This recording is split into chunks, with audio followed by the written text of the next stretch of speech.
Esse é o 4º programa Outra Forma de Sentir, né? Aqui a gente trabalha autismo na vida adulta. A gente sempre tem aqui a doutora Leila, neuropsicóloga, que está nos ajudando nessa jornada. A gente começou esse programa lá nas montanhas e agora a gente trouxe aqui para os estúdios com a doutora Leila e o doutor Gabriel, que hoje foi visitar a mãezinha dele lá e deu um bolo na gente aqui. Mas a doutora Leila trouxe 2 super convidadas, pessoas especiais, que vão trazer esse conteúdo de autismo na vida adulta de uma maneira especial, né? Que é a Edna, né? Edna Brício, é isso? Exato. E a Débora? Débora Lima. E o que é que elas fazem, Leila? Apresenta melhor, que você conhece melhor que eu. Bom, então vamos lá. 2 parceiras de caminhada, de longas caminhadas. Né? A Débora é psicóloga, neuropsicóloga. Hoje ela trabalha com a questão educacional e também fazendo clínica. Edna Brício, avaliadora, psicóloga, neuropsicóloga também, e trabalha como psicóloga clínica. E são 2 parceiras muito grandes, de longa caminhada, e a gente já faz um trabalho juntas, tanto em clínica, em parcerias, na ONG, atendendo principalmente autistas, atendendo também autistas com diagnóstico tardio. Boa, e o foco do nosso programa é falar sobre diagnóstico tardio. E no último programa, que foi o 3º programa do Outra Forma de Sentir, a gente estava falando sobre diagnóstico com o doutor Gabriel e a doutora Leila. Eu queria que a gente continuasse um pouquinho para aproveitar a experiência e toda a capacidade da Edna e da Débora aqui também, entrar nessa seara ainda de diagnóstico, porque ainda é muito contestado, ainda é muito difícil. E quem tem experiência de consultório como vocês têm, e tem o trabalho de ONG, que eu sei que vocês têm, o trabalho voluntário também, que gera muita experiência, pode falar também sobre o autismo na vida adulta de uma maneira que impacte a vida das pessoas e de quem está assistindo esse programa. Então eu queria que vocês contassem as experiências de vocês, pode começar pela Edna, de como que chega um paciente para avaliar o diagnóstico tardio. Qual é a primeira de grande dificuldade ali do paciente? O paciente chega de várias vias, né? Então, às vezes, eu posto uma coisa no Instagram, ele se identifica, vai lá e pede contato. Ou, às vezes, ele lê ou assiste um filme e começa a ter dúvidas. Mas, geralmente, ele chega meio desconfiado e falando assim, eu vim porque minha esposa mandou, mas eu não tenho nada, não. Ou então, a doutora Leila mandou, mas eu não sei não, vamos ver. Então, eles começam a criar barreiras. Então, quando eu começo a entrevista, você já vê que eles falam assim, não, mas quando eu era criança, eu era tímido e tinha medo de palhaço, mas isso é normal, né? Aí eu faço outra pergunta, ele fala bem assim, não, eu brincava sozinho, mas isso também é normal, né? Essas são as primeiras barreiras ali. Quais são as barreiras que vocês acham aí, vocês podem falar à vontade, livremente, que vocês acham que a pessoa ela tem ali na hora de fazer o diagnóstico na vida adulta? Porque barreira é uma palavra interessante, né? O cara chega desconfiado, como você falou, vem porque outra pessoa falou, olha, acho que você é diferente. Eu falava que quando eu comecei a namorar com a Déia, antes de ter o diagnóstico de TEA, eu falava assim, olha, eu já tinha passado por vários relacionamentos, né? Conheci várias mulheres ali, e aí quando eu conheci a Déia, eu falei, ei, peraí, calma, você tem um chip diferente, você não funciona igual as outras mulheres. E ela fala, não, e ela ficava mascarando ali, tentando dizer, não, eu sou igual. Eu falei, cara, não é, velho, tu é diferente. Não era um diferente ruim, tá? Eu via muita beleza, porque eu tava apaixonado, ela também, então tinha muita beleza, tinha muita coisa boa, mas tinha já. Falei, cara, ela sente assim, ela age assim, ela responde assim. Mesmo os estímulos de namorados ali, sabe? Tinha diferença. Então, esse é o impacto, essas barreiras, porque a Déia falou, não, eu não sou diferente. É muito grande, né, Leila? Muito e Débora, eles a negação. Muito, né? De homem para mulher. E tem um detalhe também, né? Às vezes, quando eles começam a ter esse desconfiômetro de que tem alguma coisa, e às vezes vai conversar ali no dia a dia com outras pessoas, tem muito de, mas eu também sinto isso. Não, isso é comum. E aí vem a interrogação. Eu acho que nas mulheres tem um desafio ainda maior, justamente por conta da máscara social, que às vezes nem elas reconhecem que estão usando. E aí, quando a gente vai trabalhando, né, na terapia para retirada dessas máscaras, chega num processo do tipo, quem sou eu? Realmente por trás de tudo isso. E aí vem o desafio da descoberta dessa identidade pessoal. Então, é um desafio grande no dia a dia da pessoa até chegar ao diagnóstico. Enfim, entre outras máscaras, que às vezes a pessoa tira uma máscara e coloca outra. Sabe? E aí sem vem um perceber. choro, que é um choro doído, né? Quando se faz o luto. Às vezes preconceito, dependendo da classe social, eu não posso falar, né, que eu sou autista, não bota no meu laudo. Às vezes eu faço 2 avaliações, uma eu tenho que colocar a hipótese e o outro eu não posso colocar, porque vai para passar na mão de alguém que é importante, e tem o luto, o preconceito, e é muito grande. O Dr. Gabriel falou no último programa que ele sentiu o baque quando ele recebeu o diagnóstico dele. E aí ele ficou preocupado em como é que os meus pacientes vão me ver. Como é que eu vou fazer novos pacientes, né? Porque existe aí essa preocupação em relação à carreira. Você também é autista. Uhum. E você ficou com esse medo? Você tem esse medo até hoje? Como é que você lida com isso? Olha, pra mim, assim, primeiro eu faço e depois eu penso em algumas situações. Então, no dia a dia, eu falo abertamente, tanto no meu dia a dia, no trabalho, nas escolas, quando eu vou fazer palestra com os alunos e ações, a primeira coisa que eu coloco para eles eu tenho 2 particularidades. Uma que eu sou uma pessoa dentro do espectro e a outra que eu tenho baixa visão. E é interessante, no meio dos alunos do ensino médio, do ensino fundamental 2, assim, como que, na hora que você vai ter uma troca, eles colocam assim, tia, pra você, é melhor se a gente escrever com a letra bastão, é melhor se a gente falar de uma maneira mais direta. É acolhimento. O acolhimento entre eles, às vezes, acontece de uma maneira mais natural do que, às vezes, num ambiente de trabalho ou até mesmo no relacionamento, até acontecer o relacionamento. Então, no dia a dia eu vou falando, eu coloco para alguns pacientes, não para todos, mas quando abre as redes sociais, vê ali também o diagnóstico, né? E às vezes depois eu falo, nossa, será que era para eu ter falado? Acho que se eu tivesse ficado quieta, talvez não teria um impacto menor, talvez. Mas eu acho que a gente precisa colocar a questão do diagnóstico justamente para começar a quebrar essas barreiras e quebrar um pouco dos tabus, porque se houve do tipo assim, nossa, mas você é psicóloga e é autista? Ou como assim você é autista? Eu acho que você não é não, hein? Preciso investigar melhor isso. Mas você não me respondeu. Você ficou com medo? Depois que eu falei, assim, sabe? Depois que eu coloquei tudo, que eu mostrei para todo mundo, eu falei, gente, não, eu sou autista, esse é meu diagnóstico. Depois... Você ficou com medo? Fiquei com medo de... Eu comecei a pensar, nossa, e o meu trabalho? Como é que vai ficar? Mas agora eu já falei. Agora já foi, não tem como voltar atrás. Até a forma da descoberta, né? Ela não acreditava. Eu falava, Débora, você é autista. Não, Edna.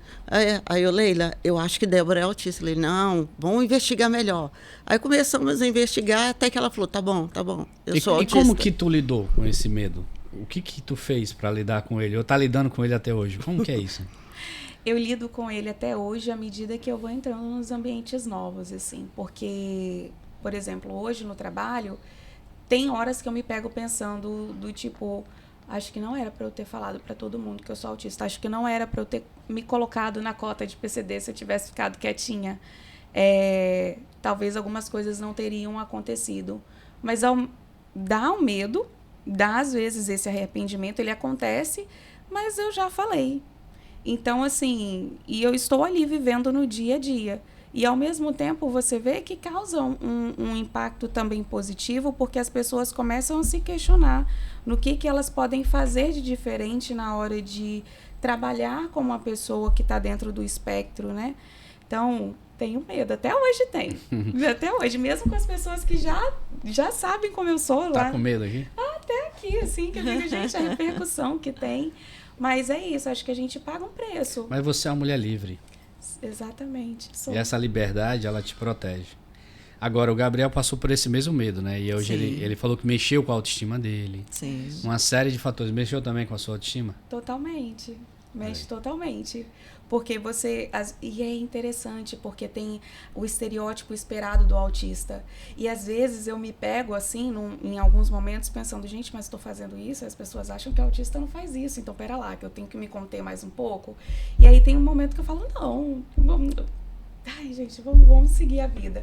Mas tem isso, sabe? Às vezes a gente querer se colocar no estereótipo do que é esperado para o autista, justamente pelo medo de duvidarem do diagnóstico que você tem. Oleira, eu vou explorar melhor isso aqui, pode ser? Deve. Porque... Eu tô aqui com a língua coçando. Aqui, Mas você deve. pode fazer pergunta. Mas você pode fazer gente. pergunta para ela também. Você Até conhece bem. porque a Débora, né, ela tem uma vivência muito grande. A gente não se conheceu ontem, a gente se conhece há muitos anos. Então tem toda uma caminhada de altos e baixos. E o que ela falou, né? Eu sou autista e psicóloga. Como assim? Se autista tem dificuldade com as emoções, como é que você lida com as emoções dos outros? E aí eu vou dizer uma coisa para vocês, que assim, coçou minha língua na hora que ela começou a falar. Nada tira a capacidade do indivíduo. Se é a competência dela, independente dela ser autista ou não ser autista, ela é muito boa no que faz. Mas, às vezes, o próprio ambiente de trabalho, o ambiente, desculpa a expressão, ignorante por onde ela passa, transita, gera dúvidas nela. Será que eu sou realmente uma boa psicóloga? Claro que você é uma excelente psicóloga. Eu vou dar um exemplo aqui normal do neurotípico, né? Que você é terapeuta de casal, mas já se separou. Como pode isso? Pô, o cara que se separou e sentiu, ele sabe qual é essa dor que não quer que você, o paciente, passe. Ou que você evite. Sabe os caminhos. Muito mais do que quem experimentou essa dor. Então, o autista, ele tem essas nuances de emoções que quando ele conversa com o outro, ou quando ele está trabalhando no outro, eu acredito, o profissional autista, ele tem uma capacidade muito grande. Até porque, né? Esses dias eu estava lá em casa e parecia que eu estava numa sessão de terapia. Tava o Rafa ali e a Déia aqui. E aí o Rafa deixou uma questão e a Déia não acreditou na questão do Rafa. Depois ela desconversou a conversa. Aí eu falei, Rafa, já vazou aí. Aí o Rafa falou assim, vazou. O que ela falou não é o que ela acredita. Aí ela tentou converter as falas de... Você foi 1 hora tentando se convencer de algo e o Rafa, né? O Rafa vem sendo atendido pela Leila e parecia que eu tava vendo a Leila trabalhando na Déia. Tipo, e eu só aqui, ó. Eu só caladinho aqui, ó. Eu só rindo aqui. Eu já sabia tudo que tava acontecendo. E eu só rindo. E o Rafa na postura de terapeuta. Pá, pá, pá. E a Déia tentando desconstruir as falas do Rafa. E o Rafa fazendo pergunta. E o Rafa esperando pela resposta. Mas uma coisa impressionante que o Rafa fez, que eu acho que cabe para esse assunto, é que o Rafa tocou na vida da Déia com amor. Ele lidou com muito carinho e muito respeito. Porque assim, mas é porque é mãe? Não. Porque eu já vi, quando não estava em terapia, ele fazendo a mesma coisa, mas de maneira grosseira, de maneira rígida. Rafa era rígido em tudo. Então, eu vi ele já fazer isso, essa mesma cena com a Déia e ser rígido. Eu falei, caraca, mereceu um tapa. Tá ligado? Mereceu um tapa na orelha. Eu como marido vendo. Sacou? Só que dessa vez eu vi ele tipo, cara, ele... Vai, mãe, tá. Busca mais uma. E busca outra vez o seu convencimento que não existe. E eu ouvindo. Eu falei, cara, tem uma hora ali que parecia que eu tava vendo você nele. Era impressionante aquilo ali. Eles modelam, né? E eu falei, cara, ele falou a mesma coisa, ele agiu do mesmo jeito. Eu falei, cara, impressionante. Hoje ele tem propriedade de entender, né? Então, assim, aonde que a mãe estava se esquivando, onde ela estava se auto-sabotando. Hoje ele consegue ver isso nele e ele já consegue perceber no outro. Então, esse trabalho de emoções é um trabalho extremamente delicado. Cara, e essa pureza é que é maravilhosa, que eu vi no Rafa, porque é uma pureza, porque ele reconhece as fugas, as mentiras que ele está contando para ele mesmo. Sim. Né? E quando ele reconhece isso, ele se cura, né? Ele se cura dos enganos, dos fardos, Alivia dos das crises. medos. Das expectativas do outro. Então, Também, isso tudo só para trazer que o terapeuta, na minha percepção, ele tem um valor absurdamente, talvez até maior do que quem não é, porque ele sente o tempo todo, ele vive o tempo todo. Então, se ele ama e se ele percebe, ele vai trazer soluções com muito mais propriedade, sabe? Não que quem não é, não faça muito bem, porque Sim. não é isso que eu tô dizendo, mas eu tô falando, não dá para desmerecer, sabe? Então, é só para dar uma ajuda aí na autoestima, segurança. na autoestima do autista, sabe? Do profissional autista, seja ele médico, seja ele enfermeira, seja ele qualquer outra profissão. Cara, você é um ser humano que tem muita percepção. A Leila, eu não tenho essa percepção toda, mas eu tô fazendo terapia com a Leila e ela me ensina a ter percepção. E aí eu fico mais atento.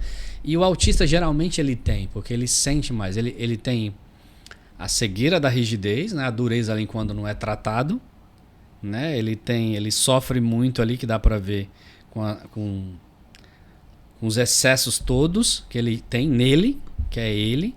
Mas quando ele é tratado, ele consegue, Aliviar isso. aliviar e ser uma peça fundamental na vida do outro. Eu acho que o autista ele tem essa capacidade de ser uma peça fundamental. Ele precisa acreditar nisso, entendeu, Edna? Eu acho que às vezes ele não acredita nisso. Não, é muito difícil. Eu tô Porque levando um tapa aqui, ó. É porque são crenças, né? Dependendo de onde veio, se nasceu no Rio, São Paulo, são crenças diferentes. E eles trazem essas crenças a vida toda. Aí, quando se tem o diagnóstico tardio, não é lidar só com o diagnóstico, são com as crenças dele. Eu não sou capaz, porque tem o autista que tem o TDAH, então ele ficou reprovado, ele teve várias recuperações. Aí, quando você fala assim, não, você vai ser um bom profissional, ele, não, eu fiquei reprovado lá. Então, tem a crença de desvalor. Então, tem que ser trabalhado junto com o diagnóstico as crenças estão lá debaixo do tapete, porque ele descobriu tardio, né? E ela falou uma coisa, a Débora, que não dá para deixar passar, que é, quando ela está palestrando na escola, as crianças já estão minimamente hoje entendendo melhor as questões do autismo, porque é um assunto relevante e tá todo mundo falando. Aí, lógico, tem muita seara pela frente, mas ali naqueles ambientes já estão se falando, né? E tem a revista e quadrinhos, né? A Mônica chegou falando do autismo, desenhos animados. Então, já chegou nas crianças e eles estão crescendo melhor do que os pais. Mais Sim. informados, né? Mais bem informados. Com mais ferramenta, né? mais mais. repertório. Mas ela falou uma coisa que me chama a atenção, que eu acho que não dava para passar desapercebida, aí vocês podem me ajudar. Ela falou que as crianças conseguem perceber mais do que o familiar e o pessoal no trabalho. Porque o familiar, de alguma forma, ali, ele que sofre com as dificuldades reais do dia a dia do autista. E aí ele tem dificuldade de aceitar também que a pessoa... E aí fica tentando achar várias soluções ineficazes para essa pessoa performar dentro de casa, nas ambiências ali, né? O que vocês chamam de... Como é que é o nome? Função executiva, habilidades sociais. Então, o parente, o marido, a mãe, o pai, os irmãos, têm dificuldade, porque como eles não... Alguns deles não são também... Fica com dificuldade de aceitar. E por isso que fica esse medo, esse peso. Aí quando você encontra as crianças com acolhimento, você... Uau, é aqui que eu quero viver, né? É aqui que eu quero morar, não é isso? Sim, é bem isso daí mesmo. Sem encontrar que o histórico, né, do autismo, ele era sempre aquele que mordia, batia a cabeça, ficava preso em casa. E de repente as pessoas começaram a ter diagnóstico de... Eu sou autista, eu sou psicóloga, eu sou médico, eu sou dentista, né? Então, assim, em todas as profissões eles estavam ali. Mas só que de 15 anos para cá, que começou a ter esse olhar. Quando eu e Leila começamos, a gente tinha que traduzir artigo, porque não tinha literatura para o autismo aqui, né? E às vezes a gente falava para a mãe assim, não, ele tem característica autismo. Mãe, não é. Então, não aceito, né? Não não aceito. aceita. Ainda tem muita gente porque assim. ainda tem em mente o autista é aquele que está em filme, que faz você chorar. E não é. Hoje nós temos aquele filme Contador, né? Que ele mostrou de uma forma incrível as máscaras, os personagens que assume e, ao mesmo tempo, quando ele fica desregulado. Então, eu É acho o Contador, o filme, eu não vi esse filme. Não, tem um e o 2, muito bom. É mesmo? É um... Ele... Tem 1 e o 2, um é melhor. O pai não acreditava e ele ensinava, o filho tinha sensibilidade à luz, ele forçava o filho a ficar naquela sensibilidade. Né? Ele tinha dificuldade ao barulho, então ele forçava o filho a ficar no barulho. Aí quando ele cresceu, ficou um adulto, quando ele queria se regular, ele ia para o lugar que tinha luz e som muito alto. Eu lembro de um filme que é aquela que é a mocinha que ficava no curral. Tempo grande. Tempo que ele é muito Esse lindo. filme também, ó, duas indicações boas para quem é autista na vida Tem adulta. vários. Tem vários. Eu gosto muito da série O Amor no Espectro, né? O Amor Além Fala do sobre Espectro. Relacionamento. É uma série no espectro adulto, né? De Sim. relacionamento, eu gosto muito. E aí a gente estava falando aqui em off sobre ciúmes e tudo, e eu queria entrar nesse assunto de ciúmes hoje, mas antes disso, eu queria saber a diferença de vocês, assim, entre o homem e a mulher, quando chega ali para receber o diagnóstico. Quem tem mais dificuldades em porcentagem, quem tem mais facilidade de aceitar? No meu ver, quando é comigo, é o homem. A mulher chora e fala, caramba, eu estou tendo resposta. Nossa, está tudo aqui, ó, na minha cara. Ela fica emocionada e entende. O homem relata, às vezes eu tenho que fazer 2 devolutivas, 3 devolutivas, aí ele vai para casa, processa toda a informação que eu dei, depois volta. Edna, você pode conversar mais um pouquinho comigo? E aí vai tendo dúvidas. Oi, Edna, e até no próprio processo terapêutico, às vezes você está acompanhando um paciente por um longo tempo, e aí, às vezes, durante a sessão, ele fala assim, mas você acha mesmo que eu sou autista? O homem... Já está em 30 consultas?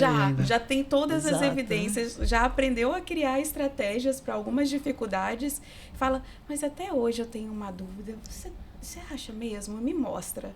E aí a gente volta, dá um passo atrás para poder voltar no início, né? Sim. E mostrar de novo. Essa semana eu mandei um paciente para a Leila, né? E aí, uns dias atrás, aí ele me voltou ontem. Aí ele falou, pô, saiu meu diagnóstico, cara. Acho que você tinha razão ali. Aí eu perguntei, e como é que você... Por áudio, né? Eu perguntei, como é que você tá se sentindo, cara? Ele falou, pô, tô com medo, velho. Falei, tá com medo de quê? Ele falou, tá com medo de não ser entendido. Eu falei, ó, fica frio, vai dar tudo certo. E eu tô com você, pode me chamar a hora que você quiser aí, que a gente vai te dar suporte. Mas você tá no caminho certo. Agora vai fazer tudo sentido, fica em paz. Mas a gente sabe que é difícil. É difícil, não é fácil, né? Não vamos. Até porque. Não dá para romantizar, né? Não. Porque a internet hoje romantiza Sim, muito, né? Parece que é Uhum. bonito, né? E quem vive no dia a dia, eu vivo com 2 no dia a dia, eu sei como é que é. Tem dias que tá muito bom, tem dias que tá bem assim. Aí tem dias que tá legal, tem dias que tá muito ruim. Aí tem dias que tá muito bom. E a vida é isso aí. Você tem que ter, né? Principalmente para quem tá dando suporte, tem que entender que precisa. Isso não é fácil. Eu tive que trabalhar 2 anos aí com a Leila, acho que tem 2 anos para mais, pra eu tentar entender e ter um pouquinho de ferramenta e percepção. E não é só nem amar, viu? Só amar não é suficiente, assim, não é. E quem é terapeuta, né? Nós não temos. Quando eu estou atendendo um paciente que é adulto, é autista e tem outras comorbidades juntas, então eu boto um som diferente para ele no meu celular. Porque quando toca, eu falei, opa, se pediu ajuda, porque está precisando naquele momento. Então, às vezes a gente não tem nem sábado, nem domingo, né? Depender, difícil, né? Às vezes acompanha a crise sexta, sábado, domingo, Eu já segunda. peguei umas crises lá em casa que era domingo à noite e a Leila lá em cima pra não tirar a vida. Então, não pode, porque não é só o autismo, né? Tem as comorbidades que vêm junto que Lembrando aumenta que isso. cada paciente é um paciente diferente. Não existe um protocolo único para aquele autista que está E a idade também, né? Porque assim, descobriu com 40, cara, são 40 anos de acúmulo. Descobriu com 30. É menos 10 anos de acúmulo aí. Descobriu com 25. Pô, eu melhorou. costumo Descobriu dizer- com 20. Ô! É isso aí. Eu No ano costumo passado, dizer, uma ó, descobriu com 81. Olha aí. Exatamente. Coisa mais linda. Eu costumo dizer o seguinte, já depois que a gente faz o relato, quando a pessoa chega com a queixa, né, ela está muito inflamada ali e muitas vezes não sabe o que falar e da maneira dela ela coloca as dificuldades e aí você vai com muita calma, acolhendo, explicando, fazendo entender. Aí no final da consulta ele está parado, assim, hipnotizado, olhando para você e aí você fala assim, respira, bem-vindo à vida, você acabou de nascer. Né? É a fala que geralmente eu falo. Para quê? Para dar o start. E eu falei, olha, fica calmo, você vai processar tudo que eu falei depois. E com calma a gente vai conversando. E realmente ele sai meio que estagnado. Depois, na segunda sessão, quando chega, e isso diferencia de homem para mulher, quando ele retorna, ele fala, eu estava pensando, depois que você falou aquilo, eu lembrei lá de quando eu tinha tantos anos, caramba, agora eu entendo o que aconteceu. Então, assim, é um mergulho no passado para ressignificar aquilo, né, que ele entendeu ser o correto e admitir a possibilidade da mudança. Então, assim, não é algo que é do dia para a noite. E isso é muito doloroso, porque antes ele tinha algo, mesmo não sendo devidamente correto, né, para a funcionalidade dele, mas era o que ele tinha. E aí, de repente, ele chega e você fala assim, olha, vamos desmanchar tudo aquilo lá e vamos construir um novo. Ele olha para você e fala, tá louca? Deixa eu com aquilo lá. Então, até ele desapegar daquilo e permitir, muitas vezes a gente precisa ter muitas sessões com a família, acolher essa família, entender esse processo todo para que ele consiga transitar com menos dor. Ou até, às vezes, eles choram, né, na sessão e Sim, falam assim, muito. você me colocou nesse lugar. Aí você tem que trabalhar. Não fui eu que te coloquei. Você me procurou e eu fui te dando respostas. Antes- Eles culpam. Antes da gente entrar em ciúmes, vocês pegam, assim, situações de autista mimado? Sim. Tipo, faz mimo pra muita coisa. Não só porque é autista, mas... Não é só porque é autista, mas... Tudo é muito.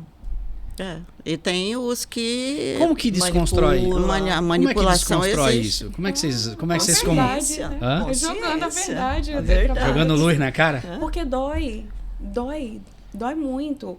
Porque ele buscou aquele lugar de conforto. Se protege no Se- no diagnóstico? Se protege. É sustentado. você É diz isso? sustentado, às vezes, no diagnóstico e por N outras, né, justificativas. E a gente precisa colocar ele para acordar para a vida. Porque a vida não vai parar. Então, quais são as estratégias que você vai utilizar para lidar com essa vida, né? E dói muito. No primeiro né? programa, o Dr. Gabriel, ele falou assim, não vai ficar leve. Né? A vida não vai parar, basicamente o que você está dizendo. Mas a gente pode ficar mais forte. E aí, esse mimo, você já teve esses mimos aí? Então, o que eu posso dizer, Mas né? ó, antes de você responder, É, segura aí. Para não te expor tanto. Aqui, Calma, segurei aqui, segura aí. silêncio.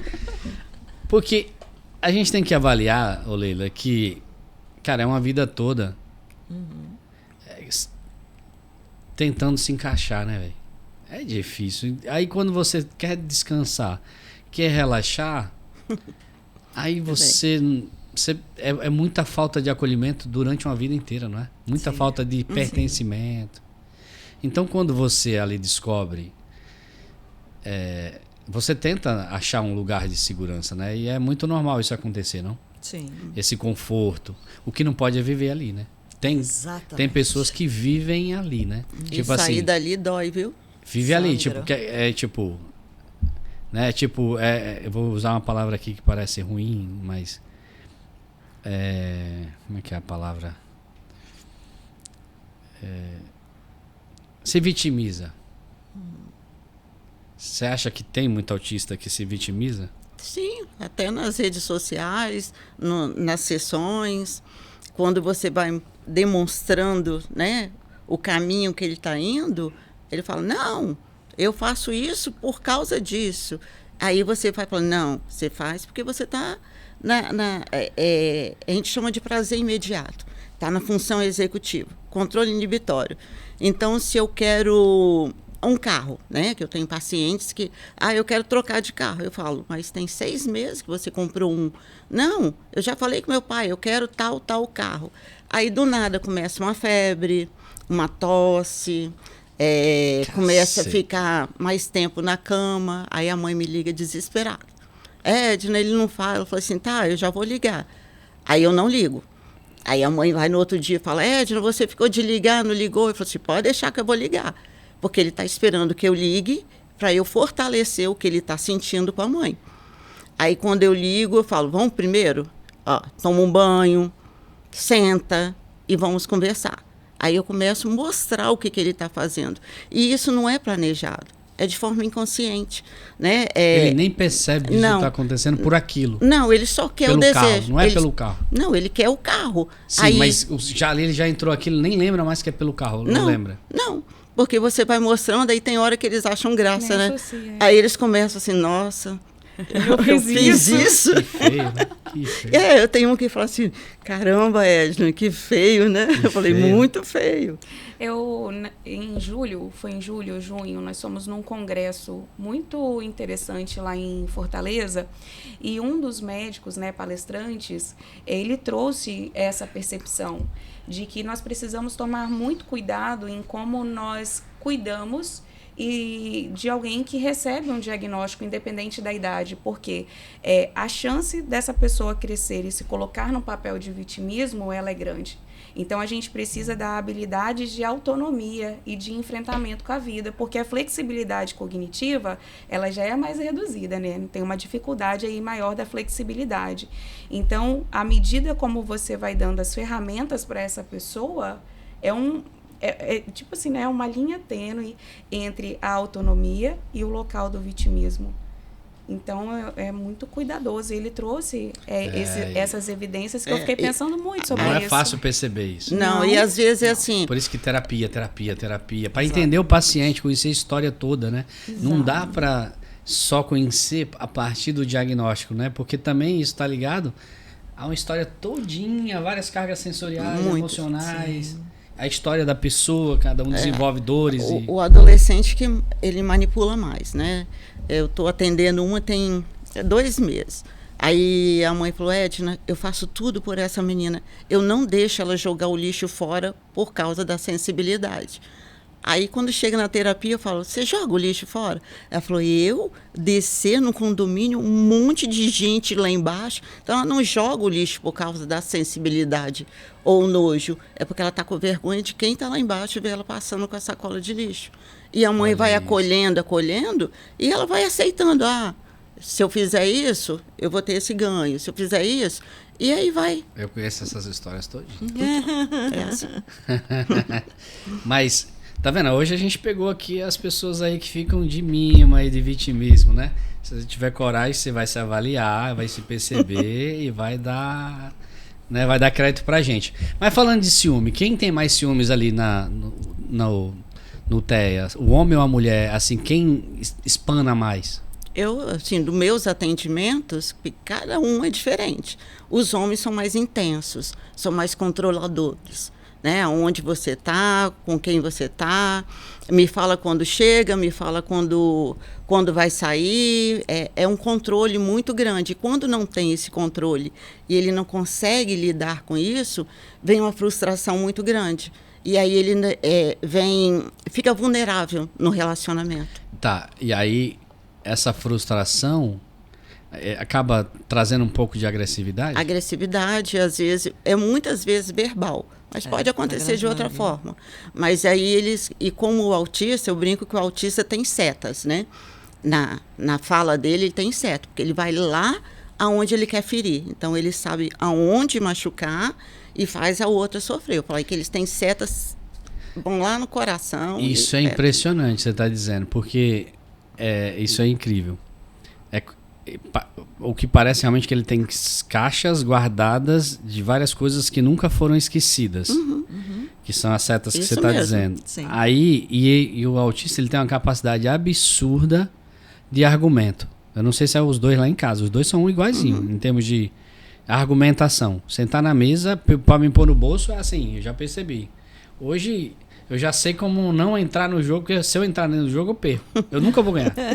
Então eu nem entro no jogo. Então o que eu comecei a fazer? Eu fico de lado. Só observo. Porque se eu entrar no jogo do diálogo, eles têm muita ferramenta de argumentação. Eles são muito inteligentes. Né? E rápidos, né? E rápidos. Então, assim... Só que não diz com... Eu sou da prática, né? Não diz com o resultado final das coisas. Então eu acabo, para não entrar na discussão, eu acabo saindo de lado, porque aí quem só ganha, eu ganho e eles ganham também, porque eu não canso eles, porque eles não precisam me provar nada, não precisam me argumentar mais nada, e me sobra energia e eu deixo o tempo rolar. Vai tratar com a Leila. Fala com ela lá. Ou até uma Porque, assim, boa noite de sono, né? Processa toda a informação e no outro dia a conversa flui melhor Mas do que eu na hora. precisei morrer. Eu precisei cansar. Eu chegar até o fim, um limite. Eu precisei morrer. Porque eu também queria argumentar também. Queria mostrar, ó, não é por aí, ó, tá aqui o resultado, ó. Tá aqui, ó. O resultado tá aqui, ó. Mas não era suficiente. Mas peraí, então eu precisei morrer. Aí eu morri, aí ressuscitei. Aí agora eu entendo e fica mais leve pra todo mundo. É muito mais leve. A começar por mim, que dou suporte. Então, o que eu fazia, que era um custo, que era um peso, pra mim tá de boa. Eu tô me divertindo com eles dois. Tá leve. E ó, Mas, até chegar nesse ponto aí, Nossa, você apanhou pra caramba. não é muito. Apanhei de tudo. Apanhei de mim mesmo. Primeiro que eu tava apanhando de mim mesmo, que tinha coisas que eu nunca tinha tratado na terapia, porque eu nunca tinha ido na terapia. Eu sempre fui um cara bem resolvido. Achava. Então, de boa. Eu sempre... eu lido com tudo, pô. Eu passei fome, eu morei na rua. Então, tipo, tudo pra mim é lucro.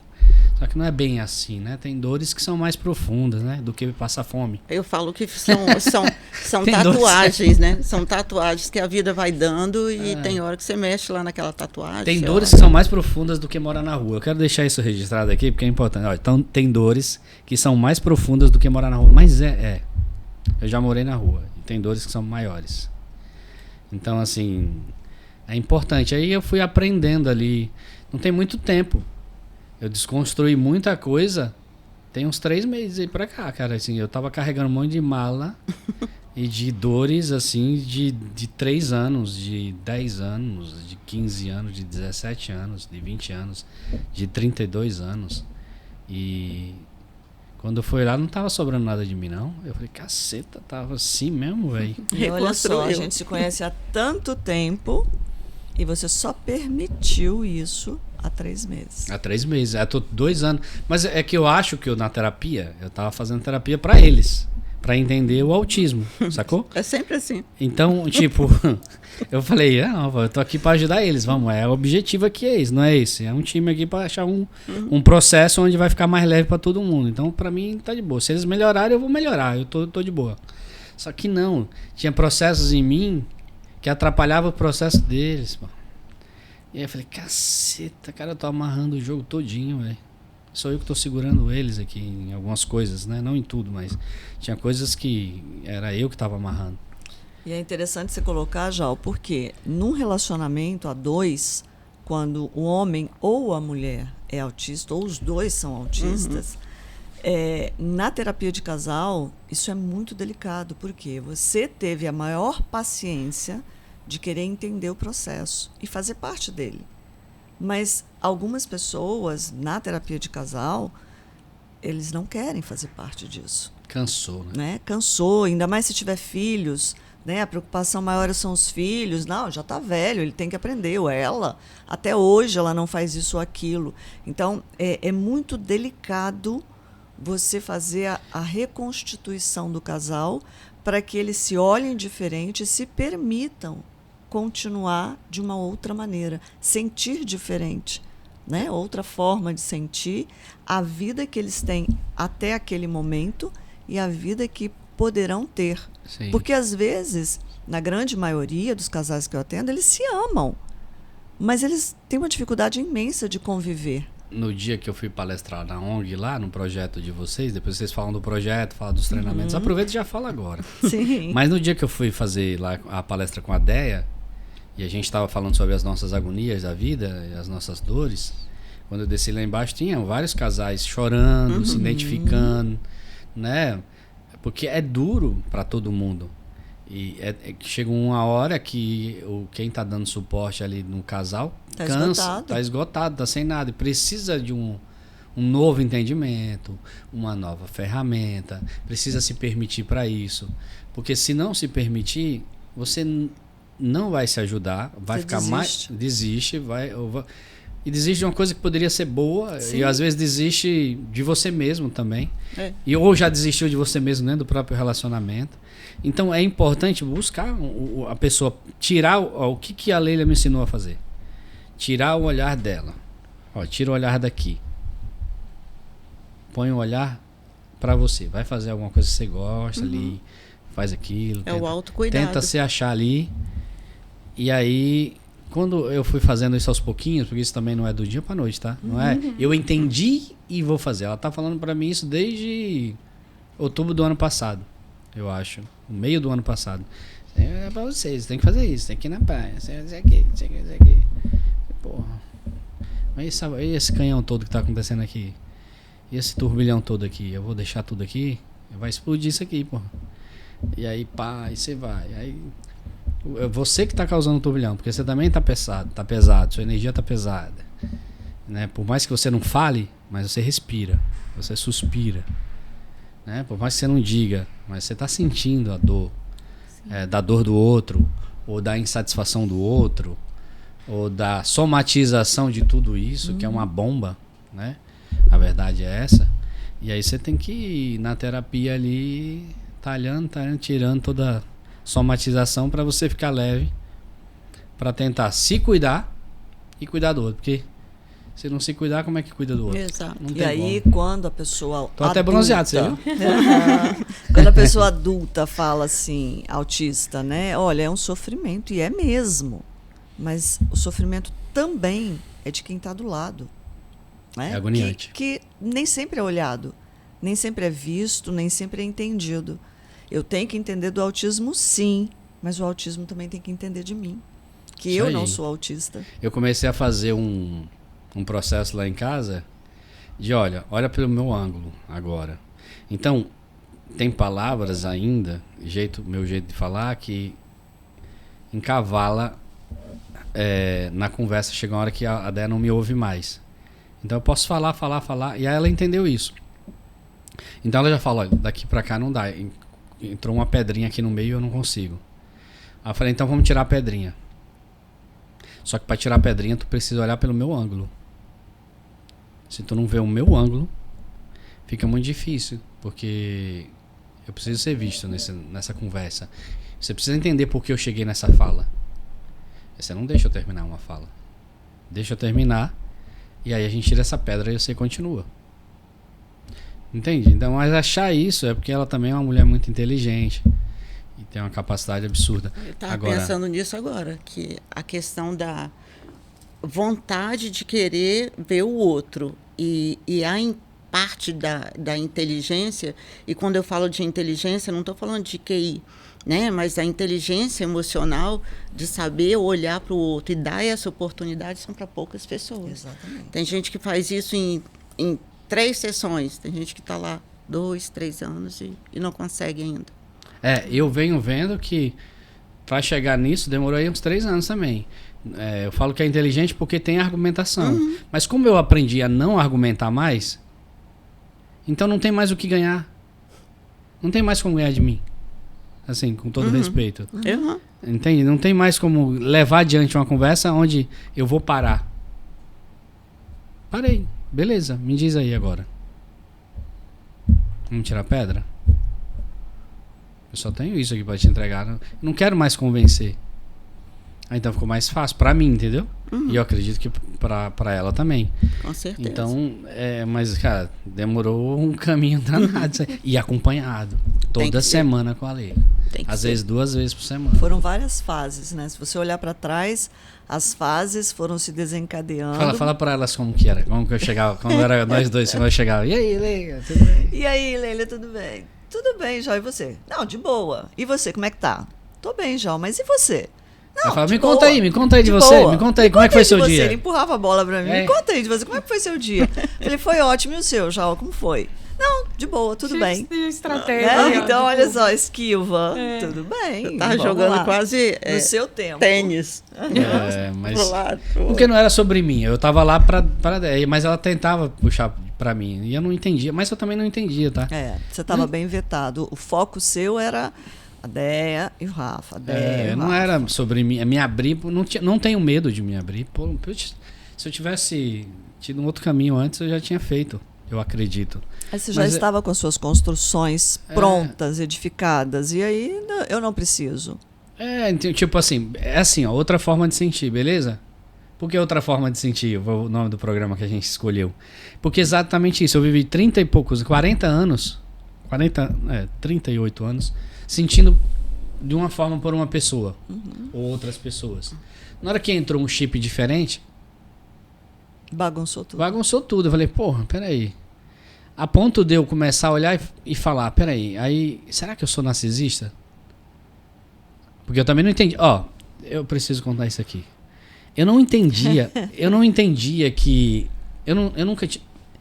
Eu venho de um lugar muito simples, de uma formação muito simples, e de tudo muito objetivo, né? Eu venho de um povoado de 400 pessoas. Eu cheguei em Santos sozinho, com 17 anos. Eu não tinha banheiro até os 15. Fui no cinema pela primeira vez com 25 anos. Então eu tive uma vida meio que sei lá o que é narcisismo, o que é. Então eu costumo dizer que eu sou defasado. Eu tenho uma defasagem de entendimento de vários assuntos e de vários experimentos. Só que eu tenho muita experiência em outras coisas também. Sou um rapaz articulado e que presta atenção nas coisas. Mas eu não entendia nada. Aí quando a internet veio, acelerou o conhecimento de todo mundo. Acelerou. Né? Assuntos de tudo que mais diversos você tem na internet. Aí você começa a ver as pessoas falando e eu presto atenção. Aí eu comecei a me avaliar. Falei, pô, será que eu sou isso aqui? Aí comecei a ver. Comecei a fazer minha autoanálise. Você fez um teste no Google Não também? fiz um teste. Não, eu nunca fiz um teste no Google. Vou fazer pra ver. Mas nunca fiz, não. Aí fui vendo, não, isso aqui não, descarta, pô, eu amo de verdade, tem tudo aqui, não é sobre mim, é sobre o outro. Sempre, quando eu olho pra 14 anos eu tinha esse sentimento, quando eu olho pra 20 eu tinha esse, quando eu olho pra 30 eu tinha esse. Eu sempre amei, sempre quis cuidar, e não era sobre mim, sempre foi o outro. E é uma vida toda. Aí eu falei, peraí, calma. Entende? Por que é isso? Aí chegou na Leila, aí tipo, chegou no... Peraí, tem um abandono aqui, você foi abandonada aqui. Aí foi abandonado aqui de novo, aí foi abandonado aqui de novo. Então você responde a esses abandonos. Você vai repetindo padrão aqui, padrão ali. Então, aí você vai vendo, peraí. Então os males que eu causo pro outro não é uma maldade, nem uma doença. É um acúmulo. Então você vai aprendendo a se virar. Mas é interessante, cara, porque você tem que estar disposto. Eu falo que falei isso pra Leila hoje no áudio de manhã, antes de vir pra cá. Eu falo que depois de muitos anos, eu tô sentindo o chão. Eu não tava sentindo o chão, eu tava vivendo... Flutuando, mas flutuando de uma maneira ruim. Primeiro eu tava disperso. Depois eu tava vagando pra lá e pra cá, sem objetivo. E hoje eu tô pisando no chão. Esses dias eu fui na moça que lava nossas roupas, ela mora numa escadaria, assim, bem... íngreme, um lugar muito simples. Eu sentei com ela lá, aí fiquei 40 minutos conversando com ela. Aí veio a irmã dela, tudo senhora, assim, senhorinha. E a brisa batendo, e eu ali conversando com elas. E a conversa boa, a mulher que lava as roupas ali, né? E quando daqui a pouco tava a família toda conversando comigo. E eu sentado na escadaria. E os olhos de todo mundo brilhando, e meus olhos brilhando, e eu sentindo a vida, sabe? Falei, caraca, que loucura, velho. Tipo, minha vida mudou. Você aprendeu a viver, a não sobreviver. Exato, cara. Assim, isso foi um processo que eu passei com a Leila. E isso me ajuda demais, assim. Me ajuda a cuidar melhor, sabe? Deles. E me ajuda a cuidar melhor de mim também. Que eu precisava também, né? Senão, se tu não aprender a cuidar de você, não adianta. É a primeira coisa que a gente ensina na terapia, né? Tanto nos grupos, assim, né? Os grupos que a gente tem lá na ONG... o trabalho que a Edna faz com as esposas e com as mães é muito interessante, porque é de fortalecer elas para elas lidarem mesmo com os cônjuges, com os filhos. E quando a gente, né, agora eu não estou conseguindo participar com você mais vezes, mas quando eu vi, assim, junto com ela, porque eu aprendo muito com a Leila e com a Edna. Quando eu conheci elas, eu era igual a Felícia do Pink e o Cérebro. Quem é da nossa época vai entender de quem que eu estou falando do personagem. E aprender sobre isso e ver, né, como que a segurança emocional que as mães, as esposas vão sentindo, isso vai fortalecendo elas para lidarem com os filhos, com os esposos que estão dentro do espectro também. Então, a base principal é essa. Por mais clichê que pareça isso, você tem que cuidar de você para conseguir cuidar do outro mesmo. A semana passada, sábado retrasado, né, no grupo, eu botei lá, eu sempre solto uma frase para elas refletirem, na hora que eu entro nós vamos discutindo. Aí nós estávamos falando de decepção e frustração materna. Aí elas choraram muito durante o atendimento, porque elas tinham vergonha de falar, eu estou decepcionada porque eu não consegui ter o filho que eu queria, eu estou frustrada por não poder ajudar tanto o meu filho. Aí chegou no final, né? Se despediu, fica até emocionada. Aí eu precisei de pelo menos assim, uns 30 minutos parada assim. Eu falei, gente, você ser mãe de um filho que tem um transtorno, pode ser o autismo, qualquer outro, e você não ter a possibilidade de se frustrar e se decepcionar e não ter com quem falar. Então, assim, eu sou apaixonada pelo grupo. E como é que faz para participar do grupo? Hoje vocês também têm um projeto que vocês dão aula para profissionais que querem lidar com um autista, né? Seja infantil ou seja o autismo na vida adulta, que é a especialidade de vocês, não é isso? Sim. Como é que faz para participar tanto do grupo quanto das aulas dos treinamentos, do curso que está tendo lá? Inclusive esse curso, essa capacitação que está tendo para profissionais da área da saúde, da assistência social, ele é uma capacitação que foi diante de tudo que a gente ouviu a vida inteira, né? Então, a capacitação, ela não é algo que surgiu da nossa cabeça, não. Tem todo um histórico ali de queixas, acolhimentos que foram ouvidos ao longo desses 20 anos que está nesse curso de capacitação. Então, o que é acolher esse autista, homem, mulher, com diagnóstico tardio? Né? Esse adolescente que está na escola, esse jovem que está perdido e não sabe o que fazer com tantas habilidades que ele tem. Então, o curso foi pensado exatamente nisso. E, dentro desse curso, tem o Corrente Alternativa, que é esse grupo que a Edna citou. Ela coordena a questão das mães e esposas, a Débora dos recém-diagnosticados, e eu já trabalho a terapia daqueles que já têm um diagnóstico já há algum tempo e que têm uma maturidade emocional que já foi, né, já passaram pelos iniciantes. Então, esse é o grupo Corrente Alternativa da ONG. Como é que faz para participar?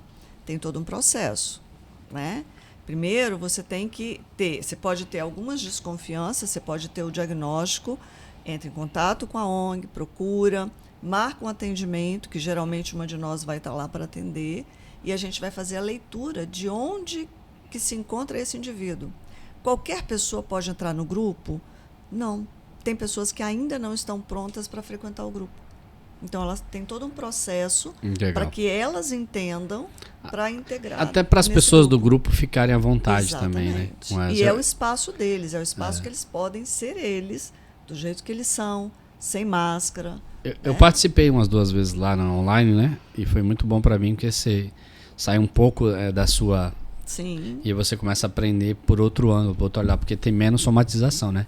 Quando a Edna acabou de falar, eu não vou deixar passar batido, e eu vou perguntar sobre isso, porque a somatização atrapalha o relacionamento. Muito. Então, quando você ouve de outro, a palavra entra com mais facilidade. E aí, essa mãezinha que você falou aí, que você falou, porra, eu entendo qual é essa sensação aí. Tipo, eu fiquei muito nessa sensação de, cara, eu nunca acerto. Eu nunca consigo fazer nada, tudo que eu faço é errado. É desesperador. Então eu fico imaginando a mãe, entendeu? Porque É mais difícil ainda para a mãe, eu acredito. Porque Porque tudo é responsabilidade da mãe, né? nós homens aprende ali a meio que, pá, beleza, não vai. A mãe não, ela tem o amorzão ali, ela queria que fosse de outra forma, ela não consegue encaixar. É como se a mãe, né, não é isso a sensação? É como se ela não conseguisse encaixar todo o cuidado que ela tem, natural, e a maternidade dela, não? Ela a mulher é preparada, né? Até que agora, em alguns anos, mudou, mas a mulher ganhava boneca, panelinha, então ela foi criada, né? O histórico dela de cuidar. Né? Eu vou ser mãe. Não consegue cuidar desse filho. Né? Aí quando não vem isso, é uma dor muito forte. E eu estava com acho que 17 mães online, todas choraram. Né? As que estavam na Inglaterra, as que estavam aqui. Então, assim. E como é que você faz para recarregar energia depois de tantas histórias e tantas dores que você carrega? Eu tenho alguns rituais, né? Nós temos, né? Eu Às vezes a gente nem se segura, tá? Ontem mesmo eu estava com um paciente e eu fiquei ouvindo ele falar o histórico dele, né? E a evolução dele. E quando ele começou a chorar, eu chorei junto. Porque ali no consultório, todo paciente que eu atendo, independente de ser autista ou não, sou eu. Né? Sou eu profissional. Faça cara de paisagem. Psicólogo não sei de caramba. Eu sou cara de egípcia. Já dizia Jung, né? Seja uma alma humana com outra alma humana. E esse encontro ele é muito rico, porque quando o paciente percebe, tem a consciência da evolução dele, não tem dinheiro que pague isso. Eu quero saber do ritual. Ritual. Porque eu ia aprender, eu estou lidando com muita gente, eu preciso aprender ritual. Cada uma de nós tem um ritual. Então cada uma vai falar o seu ritual. Eu vou contar o ritual básico, né? Que pode ser falado. Né? Que pode ser falado. Que não pode ser fala pra mim off. Eu falo. Pode ser? Você vai gostar. Combinado. Vamos lá, vai. Não. Desculpa, gente. Pode rir, cara. Não, vocês já sabem, né? Então não me faça rir. Mas a primeira coisa que eu faço é ficar descalça. Sim. Isso né? Eu tenho que encostar meu pé. Grama, ou no qualquer piso. Geralmente eu estou em casa, né? Então eu boto no piso gelado. Eu preciso disso. E escutar música. Então eu tenho uma playlist assim para arrumar a casa, para fazer almoço, e tem após a terapia, né? E geralmente eu vou com a Marisa Monte, né? Eu boto a música dela. Vilarejo ali. Esse mesmo. É isso? Aí eu boto e, sabe, eu entro na música dela, eu consigo sentir. E depois é água, banho e próximo paciente. Isso aí. Mas os pés ficam pegando fogo? Ficam muito quentes. Meus pés ficam quentes. Né? Às vezes meu rosto também, né? É a carga, né? O peso de todo mundo nos seus pés aí. O meu coração, o meu coração parece que vai sair pela boca. De tanto que ele... Não é taquicardia, é quente. Você sente que o peito incha de tanto calor, sabe? São emoções muito profundas aí. E o ritual? Um ritualzinho. E você? Oi, que? Como? Vários, assim, sabe? Várias estereotipias. Mas é importante. Eu tô morando no meio da montanha lá, né? E eu tô pegando sol, e pegar sol é bom demais. De manhã, o sol da manhã. Aquele ar, aquela natureza. Pisar na grama. Se recompensa. Eu gosto de andar na areia molhada, aquela parte que a onda vem e volta, que fica bem batido na praia. Mas a gente ficou devendo ciúmes, quase a gente não falou de ciúmes. Vamos ter que voltar? Não, bora. Bora voltar. Vocês voltam? Sim. Na verdade, não sei se vocês sabem, esse programa é de vocês, né? Esse programa é da ONG, esse programa é da Leila. Esse programa é de vocês. A Leila, que é a minha general aqui, ela que... Imagina, eu nada, chama, eu sou aprendiz. Que chama vocês aí. Pro pessoal que tá ouvindo lá. Eu tenho muitas histórias de ciúme, viu? Tem? Eu tenho uns pacientes autistas bem carregado, né? Eu falo que saíram tudo de uma novela mexicana, aí eu tenho que colocar de acordo com uma série, sabe? Capítulos. Tô imaginando Carlos Daniel Bratti surgindo agora. Mas você é casada? Eu sou noiva. É noiva? E como é que tá lá? Tá tudo bem. Ele é autista também? Então... ele tem umas características bem fortes, mas que na família dele tem muitos casos de autismo. Mas é um relacionamento, assim, bem leve, porque ele é muito paciente. Se tem uma coisa que ele tem, é paciência, e isso é admirável, O tá? que o amor faz, né? Eu fico admirada, assim, com a paciência que ele tem. E o carinho também que ele tem comigo. Mas foi uma construção, o relacionamento. É uma construção. Tanto que quando você foi fazer o seu trabalho lá na ONG, recebi a Edna também me mandou falou, lembrei de você, ouvi o discurso, né, de você e da Deia. A minha irmã também me mandou, falou, nossa, lembrei muito de você, Débora, em relação à Deia. Então, assim, o relacionamento é um desafio, e eu acho que é a primeira vez que eu fico noiva, assim, de uma maneira consciente, porque tiveram outras que eu fui salva. Mas está fluindo. Que coisa boa. E você, Edna? Eu estou separada há 5 anos, mas fui casada durante 25 anos. Tem muita história aí, né? Tem uma vida toda. Tem filhos? Tenho 2. Quantos anos eles têm? Um tem 30 e o outro está com 27. E tem um neto autista com altas habilidades. Que legal. É desafio, viu? É desafio, né? Mas começa em casa, né? Começa. Ele faz umas perguntas assim, aí eu falo assim, eu respondo como psicólogo ou como avó? Né? Porque se eu for, e ele vai questionando, né? Tendo argumentos. Está com 9 anos e tem argumentos fortíssimos. E ele vai. É bem interessante. Mas que coisa boa receber vocês aqui, viu? A gente vai falar muito ainda sobre ciúme, sobre rede social, sobre todo o repertório que vocês têm. Com certeza vocês vão voltar mais vezes. A gente vai perdurar com outra forma de sentir. É um programa que realmente foi o que a Leila falou. É para nós, mas não é para nós. É para nós porque a gente quer fazer, a gente quer pôr para fora, né, todas as nossas experiências, habilidades e presentes que Deus tem nos dado. Mas que você se identifique com tudo que a gente está trazendo aqui, com carinho, com amor, abrindo também nosso coração. O primeiro programa o Gabriel chorou que nem menino. Exato. O segundo programa a Leila chorou. O terceiro programa eu já estava aqui também para chorar. Hoje a Edna chorou. Então eu acho que todo mundo vem aqui um dia vai chorar. É porque a história é linda e o tema é lindo, né? Outra forma de sentir. É perfeito, é aquilo ali mesmo. Do lado da emoção e a cognição, né? São juntos. E o autista, ele sofre por isso, porque ele tem a intensidade da emoção, mas o raciocínio dele ele vai criando hipóteses cognitivas e aí fica muito cansado com uma coisa simples. E aí o meu seguidor que veio falando de sexo o tempo todo, e técnica de sexo, e técnica do pulsar, e balançadinha, e sentada, eu ri ontem vendo. E isso tudo, aí veio já um programa que é outra forma de sentir. Ele existe exatamente por isso, porque a gente precisou se refazer, entender outra forma de sentir, para amenizar as dores, para viver melhor.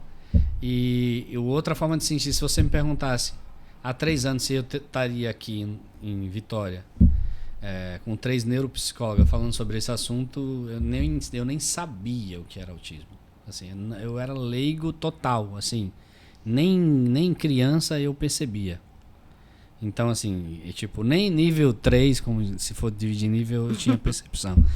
E aí, o que o amor não faz, né? O que amar o outro não faz, o que querer cuidar do outro não faz. E esse é um espaço dentro do 10 JAU para poder falar de autismo na vida adulta. E eu tenho o privilégio aqui toda semana de estar com a doutora Leila e o doutor Gabriel, que hoje não veio cantar as músicas dele aqui. Ele falou, Jal, posso cantar música? Eu falei, pode ser o cara que você quiser aqui. Ele é muito as pessoas divertido. vão se identificar com ele quando ele se soltar cada vez mais, porque ele é um ser humano incrível também, especial e pra frente, e motivado, esperançoso, e eu preciso desse cara aqui na mesa. Então, assim, Gabriel, ó, saudade de você, um beijo. E, cara, eu queria que você deixasse uma frase pras mãezinhas que você cuida, se você tivesse que definir tudo isso numa frase, ou num momento, ou numa sensação, eu queria que você deixasse uma mensagem especial para essas mães aí. Eu estou montando, né? Amanhã começa o seminário. Aí eu estava buscando palavras, né? Para colocar numa foto que eu anexei lá. Aí eu pensei, aí, sabe, o que é terapia? Eu estava pensando. Terapia é a arte de você tirar a sua roupa e, ao mesmo tempo, você vestir uma outra. É a troca de pele, né? Então, assim, a mãe, quando ela descobre que o filho dela é autista, e ela não sabe o que fazer, ela bota um tipo de roupa. Aí ela sai brigando com todo mundo. Depois ele entra na terapia, ela vê que ele acalma. E ela entra na terapia e acalma. Aí é um outro tipo de roupa. Então, assim, a terapia faz parte. E as mães precisam se cuidar. E, às vezes, eu tenho dinheiro só para o meu filho. O plano só banca do meu filho. Tem a ONG, tem outras pessoas, né? Procure alguém. Não fique só, né? Não fique só, porque tem que trocar a roupa sempre. Tem que trocar a roupa. Muito. Então aí, mãezinha, vai trocar a sua roupa e para você ter mais coragem, né? Mais vigor, mais disposição e não perder a esperança, né? Porque a roupa suja pode atrapalhar, né? Pesa, né? Pesa. E você, qual a mensagem que você daria? Lá são os adolescentes, é isso? Eu trabalho com os autistas adultos, né? Tá. Mas que estão no processo inicial da descoberta do diagnóstico. Então aí é bom. Para esses caras que estão começando agora a querer entender se é autista ou não, ou essas mulheres, o que você diria? Qual que é a mensagem para a jornada dessas pessoas daqui para frente? É se permitir sentir mesmo. É literalmente a outra forma de sentir e se permitir, como a Edna disse, né? Se permitir é tirar aquela roupa que você está usando há muitos anos, desde sempre. Então, é se permitir coisas novas, é se permitir ouvir o outro. E uma coisa que a gente sempre trabalha, quem mais tem que saber sobre autismo é quem tem. Então, que você busque seu autoconhecimento, sua identidade emocional durante todo o processo da sua vida aí. Eu vou falar para a rainha do suporte aqui. Oxe, Já que ninguém Maria, falou para. pro suporte, e elas não falaram para suporte. Ela falou para a mãezinha ali. Pra mãezinha. Mas de maneira geral, Leila, o que você diria para quem está vivendo uma nova fase aí na vida? É um autista com dificuldade de se entender na jornada da vida por causa da dureza do mundo. O mundo já é duro para quem não é autista. Uhum. Já é duro. É bom que todo mundo saiba disso. Ó, não tem moleza para ninguém. Não. Nem pro não autista, nem pro autista. Não existe molezinha. Então a gente sabe que vai ser mais difícil. Então, numa jornada que é muito difícil para todo mundo, o que faria facilitar a vida do autista hoje, do cara que descobriu ali e tá ali? Quando o paciente chega no consultório e a gente olha para ele, entende o problema dele, sente a dor dele, e aí você coloca, né, situa ele no mundo, aonde que ele está e quem ele é, e ele fica parado te olhando, e aí eu olho para ele e falo assim, a primeira pessoa que tem que saber tudo sobre autismo é você. Você é a primeira pessoa. E a segunda é quem está do teu lado. Porque você vai ter que aprender a dizer isso para o mundo. Então a mensagem é essa. Você que acabou, eu fico toda arrepiada já, porque é um sentir muito profundo. Quando você conecta esse indivíduo e ele olha para você com aquele olhar perdido, desesperado, e você olha para ele bem firme e fala assim, olha só, a primeira pessoa que tem que saber tudo sobre autismo é você. Né? E essa é uma fala que eu repito quase todos os dias. Ontem mesmo eu repeti 3 vezes para 3 pacientes que chegaram lá, contando a história deles, e aí eu olhei e outra... Eu preciso, às vezes, a Edna fala assim, segura sua boca. Eu falo, caramba, a pessoa chegou aqui com 30, 40 anos de idade, 20 anos de idade, num desespero só. Eu sinto muito, eu vou falar tudo o que eu estou vendo. Se você vai gostar ou se não vai, você vai trabalhar com isso. Agora, você pode ir embora, chutar minha porta, me chamar daqueles nomes lindos, tudo bem, eu vou entender. Mas você vai voltar. Uhum, sempre volta. Sempre volta. Sai, reclama. Eu vi isso acontecer. A Déia xingou tanto Leila. Acabou com a vida da Déia. Teve um dia que ela pegou o telefone, vocês lá em São Paulo, eu fazendo a terapia com ela, a maior paciência. Ela olhou pra mim, gritou, pegou o telefone e jogou longe, lembra? Sim. Quebrou o telefone todo. É isso aí que a gente enfrenta. Tudo E bem. é isso aí que o terapeuta enfrenta. É uma vida difícil, é uma vida dura. Mas como a Leila falou, eu não desisto. Se ele não desiste de mim, eu não desisto dele. Eu acho que você tem esse sentimento, dá pra ver, esse mesmo sentimento. É um sentimento desse time maravilhoso que tem no núcleo de vocês. Realmente eu sou fã de vocês. Eu tô aprendendo muito E é um privilégio estar aqui com vocês hoje, assim, é um presente que Deus me deu, assim, que eu não tenho nem que O privilégio como é agradecer, nosso. de verdade. Nossa, se Você você conseguiu abriu- juntar as três. que é Exato. raro. Os 4, né? Faltou o Gabriel.